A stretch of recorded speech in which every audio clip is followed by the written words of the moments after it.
कहते हैं सुबह की खूबसूरती का एहसास भी उन्हें ही होता है जो सुबह को समय से उठ जाते हैं। एक बच्चे की कमेंट थी, और क्या कमेंट थी भाई पक्का तुम्हारी गर्लफ्रेंड नहीं है, ये तो मैं कंफर्म कह रहा हूँ। क्यों?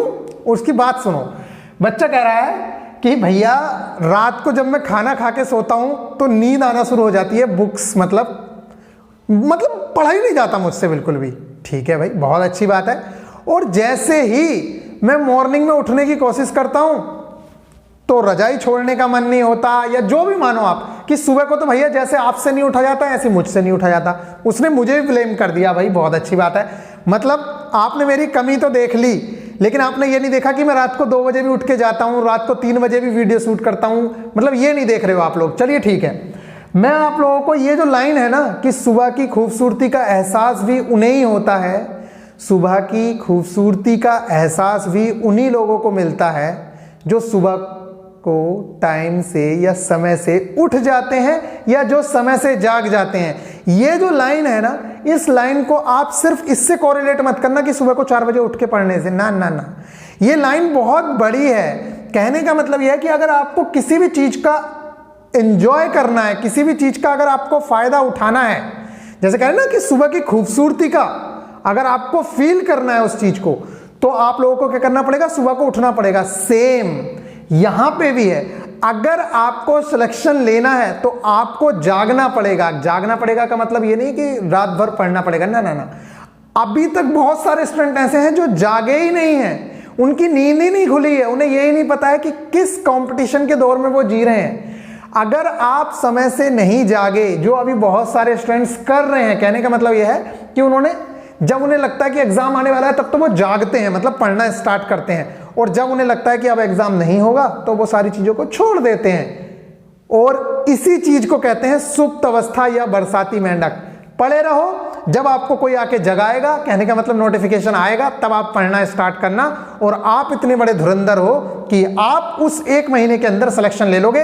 बाकी ये इतने बच्चे जो पढ़ रहे हैं कोचिंग्स में, यहां वहां, ये सब बेवकूफ हैं। इसलिए आप लोगों को ये होना चाहिए कि भैया समय से अभी जाग जाओ, अभी आप लोगों के पास टाइम है, आप सिलेबस कंप्लीट कर लोगे।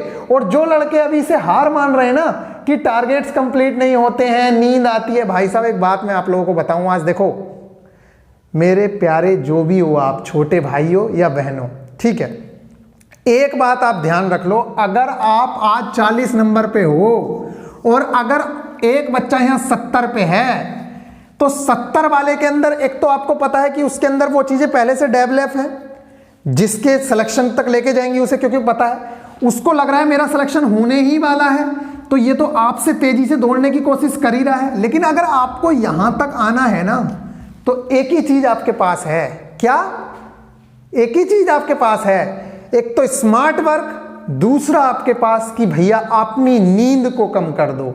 ये मान के चलो, अगर आप अभी 40 पे हो और आप अपना टाइम देखो, बोरिंग स्टडी मुझे भी बेकार लगती है, वो वाली चीजें नहीं, मैंने कई जगह देखा है, नाम तो नहीं लूंगा मैं, मेरे रिलेटिव्स में ही देख लो या मतलब जैसे भी मैंने देखा है कि वो लोग क्या करते हैं, पूरे पूरे दिन किताबों में घुसे रहते हैं, मतलब पूरे दिन किताब के सामने ही पड़े रहेंगे। उससे क्या होता है, ना तो आप फ्रेश फील करते हो, ना आपकी बुक्स फील करती हैं, और वहां पे देख के ना उन्हें, मतलब मैं सच बता रहा हूं, वहां पे जाके देखते तो ऐसा लगता है बीमार हो रखे हैं। अरे ऐसे थोड़ी पढ़ना है यार, इतना नहीं करना है, आपको स्मार्ट अप्रोचेस अपनानी है, पढ़ने का टाइम देना है, तो माइंड फ्रेश होना चाहिए। मैं कहता हूं अगर खाली नींद आ रही है तो उस टाइम नींद लो, दिन में भी नींद ले लो आप, अगर आपको नींद आ रही है दिन में भी नींद लो, फिर उसके बाद पढ़ो। लेकिन आपके दिमाग के पास ये इंस्ट्रक्शंस होनी चाहिए कि साले दिन में सोया है, रात को पढ़ना ही पढ़ना है। कहने का मतलब है, मैं अपने आप को गाली दे रहा हूं, ये मैं समझना कि मुझे कह रहा हूं, आपके दिमाग में ये चीज होनी चाहिए कि तू दिन में पूरे दिन सोया है, तुझे रात को पढ़ना ही पढ़ना है। और अगर आप ये सोचते हो कि दिन में तो सो ही गया, रात तो सोने के लिए बनी ही है, तो बस छोड़ दो, आप रात सोने के लिए बनी है, दिन में आप सो रहे हो। क्यों? क्योंकि आपको नींद आ रही है, पढ़ा नहीं जा रहा, तो इतने कंफर्टेबल जोन में या इतनी कंफर्ट जोन में पड़े रहोगे तो होना कुछ नहीं है। अगर 40 से 70 के पास पहुंचना है तो एक ही मात्र तरीका है कि भैया स्मार्ट अप्रोचेस के साथ अपना जो टाइम है उसे बढ़ा दो। अगर ये बंदा 8 घंटे दे रहा है, 6 घंटे दे रहा है, तो आप कुछ थोड़ा ज्यादा टाइम दो, 10 घंटे दो। क्या पता ये 8 घंटे दे रहा है, आप 10 घंटे दोगे, आप 12 घंटा दोगे अपने टाइम निकाल के, तो उसके आसपास कहीं भटक पाओ और ये सोचते हो कि भैया ये तो 6 घंटे पढ़ रहा है, मैं भी 4 घंटे 6 घंटे पढ़ूंगा, ये तो 6 घंटे पढ़ रहा है, मैं तो 4 ही पढ़ूंगा बस, तो फिर आप लोगों को पता है कंपटीशन काफी अच्छा खासा हो चुका है। चलिए यहाँ पे बात करेंगे, और आई होप कि आप लोगों ने बहुत अच्छे से एनालिसिस कर लिया है। बहुत सारे बच्चे कह रहे हैं कि 4 दिन टारगेट दिए जाएं, तो मैं आप लोगों को बता दूं, एक दिन मैंने इसलिए छोड़ा है कि 3 दिनों में से जो भी टारगेट होते हैं, अगर वो टारगेट हमारे रह जाते हैं, कोई चीज रह जाती है, तो उस चीज को हम कंप्लीट कर सकें। तो आप बिल्कुल टेंशन मत लो, बहुत सारा सिलेबस है जो आपका कवर होता जा रहा है। एक दिन में अगर करने की कोशिश करोगे तो कुछ नहीं कर पाओगे, क्योंकि आपके पास बुक पड़ी है, आपने कभी उससे कवर करने की कोशिश की, आपका हुआ नहीं हुआ ना। यहां पे आपको अगर एक सिस्टमेटिक वे में सारी चीजें मिल रही हैं तो उन्हें कवर करते चलिए, और सिलेबस के इर्द गिर्द घूम रहे हो, सिलेबस से इधर उधर नहीं जा रहे हो, सारा सिलेबस ही है ये, इससे बाहर कुछ चीजें देखने को मिलेंगी नहीं, ये समझ लो आप लोग। इसलिए मैं आप लोगों को कह रहा हूं कि पूरी शिद्दत के साथ टारगेट्स कंप्लीट करो।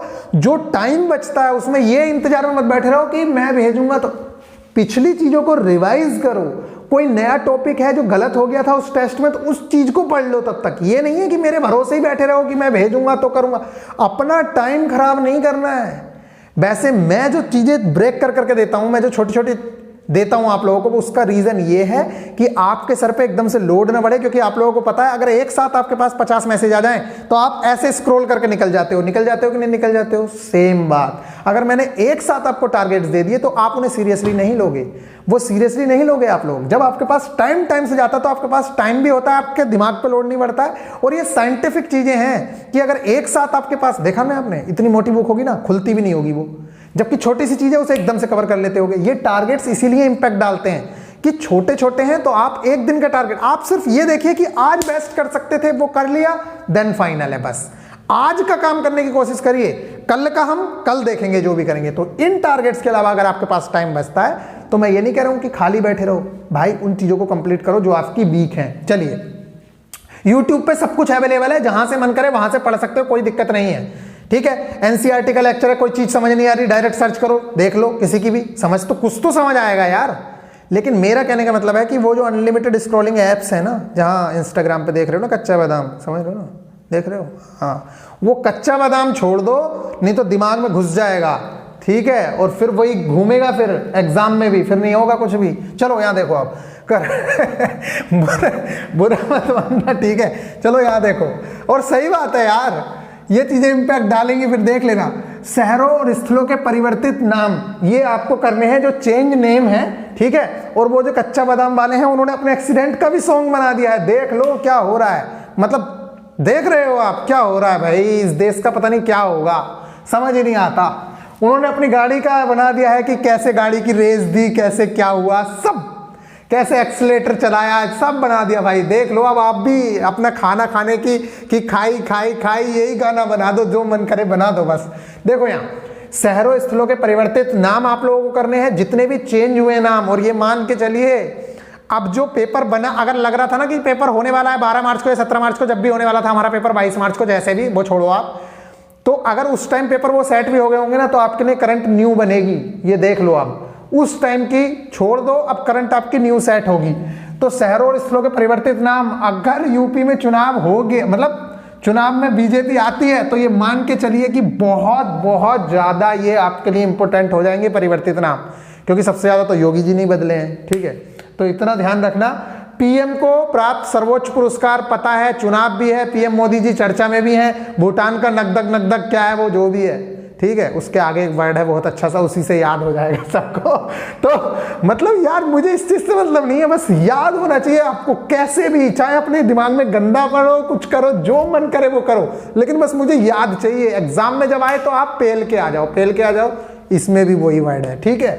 पीएम को प्राप्त सर्वोच्च पुरस्कार आप लोगों को करने हैं। इसरो के जितने भी मिशन हैं वो हमारे लिए इंपॉर्टेंट हैं, तो वो आपको करने ही करने हैं, क्योंकि 2022 में काफी अच्छे खासे मिशन रखे हैं, 23 में रखे हैं, 24 में रखे हैं, 21 और 20-21 में लेटेस्ट नियुक्तियां, ये तो आपको हर बार चेंज करता रहना चाहिए। मतलब इस चीज को तो हर 2 महीने में आप लोगों को अपडेट करना ही है। तो मेरे पास अब इस टाइम पे अपडेटेड है, तो आप 20-21 में हुई जितनी भी लेटेस्ट नियुक्तियां हैं उन्हें आप करोगे, मतलब जितने भी लेटेस्ट अपॉइंटमेंट हुए। और एक चीज याद रखिए, कुछ चीजें ऐसी हैं जिसमें लगभग सब कुछ ही इंपॉर्टेंट होता है, इसलिए आप उसमें इंपॉर्टेंट ढूंढने की कोशिश मत करिए। जैसे कि वो आपके लिए सारा का सारा इंपॉर्टेंट है। जितनी महिलाओं की नियुक्तियां हुई है वो सारा का सारा इंपॉर्टेंट है। अब 2020-21 में मान लो किसी की नियुक्ति हुई है, तो मैं ये नहीं कहता कि भाई किसी बैंक की सीईओ सीएफओ चुनी गई तो वो इंपॉर्टेंट ना, लेकिन जो बड़ी नियुक्तियां हैं वो आपके लिए मोस्ट इंपॉर्टेंट हैं, उन्हें तो आप याद करोगे ही करोगे।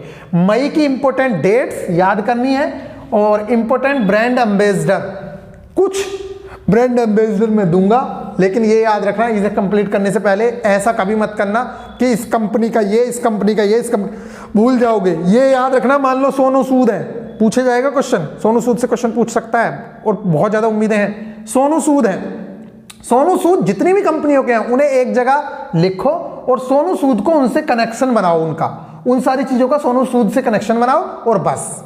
जैसे मान लो सोनू सूद है, आपके दिमाग में है कि हेल्पफुल नेचर का बंदा है, तो जितनी भी कंपनियों के वो हैं ब्रांड एम्बेसडर, उसमें आप हेल्पफुल मतलब एक वर्ड रखो कि किसी भी चीज के ब्रांड एम्बेसडर है वो, तो आपको उससे कनेक्ट करना है और वो काम हो जाना है। तो ज्यादा नहीं करने हैं, फिलहाल मैं कम ही दूंगा क्योंकि उसका आधा पार्ट बाद में दे दूंगा, तो इतना आप लोगों को करना है।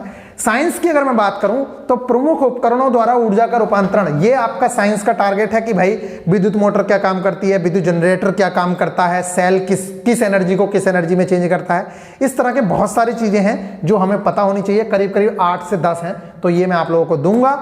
आप लोग जरूर से जरूर इस चीज को करेंगे। इस पर अगर वीडियो भी बनाए तो कोई मतलब नहीं है, क्योंकि आप लोगों को अगर आप कहोगे, देखो टाइम की थोड़ी सी प्रॉब्लम रहती है, टाइम मिलेगा तो देखेंगे, बना देंगे कि भाई क्यों सेल केमिकल एनर्जी को कौन सी एनर्जी में बदलता है। अच्छा ये बताना आप लोग, सेल जो है कौन सी एनर्जी को किस एनर्जी में चेंज करता है, ये आपके लिए क्वेश्चन था, ठीक है। और एक्सप्लेन करना कि कैसे, ठीक है। कुछ लोग रटते हैं इन चीजों को, जबकि इतनी सिंपल सी चीजें हैं, मतलब इन चीजों को। अबे यार एक बात हो, जनरेटर है, ठीक है, बताऊं यार वीडियो बहुत लंबी हो जाती है, अगर मैं एक चीज समझाना शुरू करता हूं तो इतनी लंबी वीडियो हो जाती है।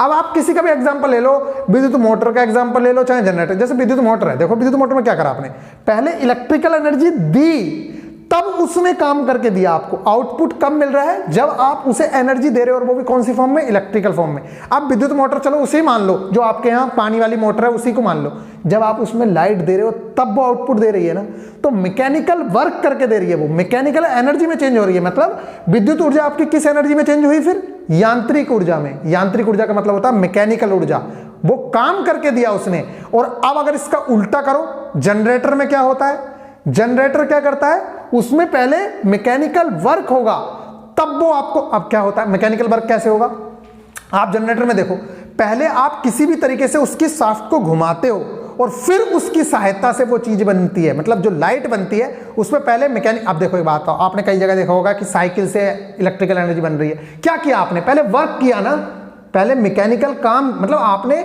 यांत्रिक कार्य किया, तब जाके आपको क्या मिला, तब आपको मिली इलेक्ट्रिकल एनर्जी। तो इस तरीके से आप लोग अगर समझ के करोगे तो कभी भूलोगे नहीं, ठीक है। इसी तरीके से सेल को देख लो, बल्ब को देख लो, बल्ब कौन सी एनर्जी को किस, जैसे बल्ब है भाई, बल्ब ने क्या करा, हमने इसे इलेक्ट्रिकल एनर्जी दी, इसने हमें क्या दिया, प्रकाश ऊर्जा, प्रकाश दिया तो प्रकाश ऊर्जा होगी। इस तरीके से अगर आपने याद करने की कोशिश की तो आप भूलोगे नहीं, ये चीज याद रखना। और अगर मुझसे कहोगे तो मैं तो ऐसे ही वीडियो बनाऊंगा, क्योंकि मुझे तब तक, जब तक मुझे कोई चीज समझ नहीं आती तब तक मैं नहीं चाहता कि इसकी वीडियो बने या कुछ हो, ठीक है। जब मुझे समझ आ गई तब मैं आप लोगों को बहुत अच्छे से समझा सकता हूं उस चीज को। और जैसे ये वाली चीजें हैं, ये तो बहुत आसान है, और समझ के करोगे तो बहुत आसानी से कर लोगे, ठीक है। ये हो गया प्रमुख आविष्कार एवं उनके आविष्कारक। देखो इसमें कुछ भी ऐसा नहीं है कि इसमें भैया बहुत ज्यादा साइंस लग रही है, कुछ हो रहा है, कोई भी कराएगा, आप लोगों को ये चीजें रटनी ही पड़ेंगी। लेकिन स्मार्ट वर्क इसमें ये याद रखना है कि कौन सी चीजें हमारे लिए इंपॉर्टेंट है, कौन सी चीजें एग्जाम में ज्यादा आती हैं। अब ऐसा है, मान लो मैं आपको रटवाने लग जाऊं कि भैया इस मार्कर का किसने किया, तो ये चीजें बहुत ज्यादा मतलब रेयर केस में आती हैं। अब जैसे मान लो लोकोमोटिव है, ठीक है, विद्युत इंजन है जो मतलब ट्रेन लेके जाते हैं। अब कई तरीके के इंजन है, तो आपसे ये थोड़ी पूछेगा ये वाला इंजन किसने बनाया, एक ही पूछेगा बस, इन रेल इंजन का निर्माण किसने किया, इतना ही पूछा जा सकता है ना, या हीट इंजन पूछ लेगा। तो आपको इतना डेप्थ में और इतनी ज्यादा चीजें करने की जरूरत नहीं है, ठीक है। ये हो गया कंप्यूटर से संबंधित एक क्वेश्चन हमेशा से पूछता आता है, और उसमें सबसे ज्यादा इंपॉर्टेंट टॉपिक इनका यही रहता है कि भैया कम से कम बच्चे को इतना तो पता हो कि क्या सीपीयू की फुल फॉर्म क्या है। मतलब कहने का यह एब्रीविएशंस आपको पता होनी चाहिए, तो मैं सारी एब्रीविएशंस आपको प्रोवाइड कराऊंगा, आप उन्हें रट डालना। जैसे पहले आपने रटी हैं CGST, GST, वीवीपैट, वीपैट याद हो गई ना, वो उन्हें याद करते रहना बार बार, वहीं से क्वेश्चन फंस जाता है। सेम कंप्यूटर की हैं, और class 10th NCERT chapter number 1 मैं देखो इसमें ज़्यादा डेप्थ में बात नहीं कर रहा हूँ, ठीक है, क्योंकि वीडियो काफ़ी लंबी हो गई है। अगर चैप्टर नंबर 1 की बात करूं तो इसके अंदर आप लोगों को पता है केमिकल रिएक्शंस इसका नाम है चैप्टर का, ठीक है। तो किस तरीके से क्या क्या करना है इसके अंदर, तो हिट एंड ट्रायल मेथड से आपको, हिट एंड ट्रायल मेथड का मतलब है कि ऐसे रख रख के देखना कि किस तरीके से समीकरणें संतुलित होती हैं। तो एक आध समीकरण पूछ लेता है तो संतुलित करना आना चाहिए आप लोगों को समीकरण, ठीक है। प्लास्टर ऑफ पेरिस की रिएक्शन बहुत ज़्यादा इंपॉर्टेंट होती है कि प्लास्टर ऑफ पेरिस से जिप्सम या जिप्सम से प्लास्टर ऑफ पेरिस जो भी होता है, ठीक है, वो कैसे बनता है आपको पता होना चाहिए, ठीक। ऊष्मा शोषी और ऊष्मा क्षेपी अभिक्रियाएं दोनों बहुत ज़्यादा इंपॉर्टेंट होती हैं हमारे लिए, उनको करना है। और भैया मैं आप लोगों से कहूँगा, वैसे तो ये चैप्टर खत्म हो जाता है बहुत जल्दी, इतना ही है इसमें, ज़्यादा नहीं है, लेकिन फिर भी उपचयन और अपचयन के लिए अलग से कुछ करना, बहुत अच्छे से उस चीज़ को पढ़ना, क्योंकि ऑक्सीजन का जुड़ना ऑक्सीकरण है कि अपचयन है, फिर हाइड्रोजन का जुड़ना, इलेक्ट्रॉनों का जुड़ना, ये सारी चीज़ें बहुत इंपॉर्टेंट है। यहाँ से एक क्वेश्चन बनता ही बनता है, ऑक्सीकरण, ऑक्सीडेशन और रिडक्शन, ठीक है, इनसे क्वेश्चन आप लोगों का आएगा ही आएगा। प्लीज़ यहाँ से जरूर इसे करने की कोशिश करना। हाफ चैप्टर कर लो, कोई दिक्कत नहीं है, ठीक है, हाफ चैप्टर कर लोगे बहुत है।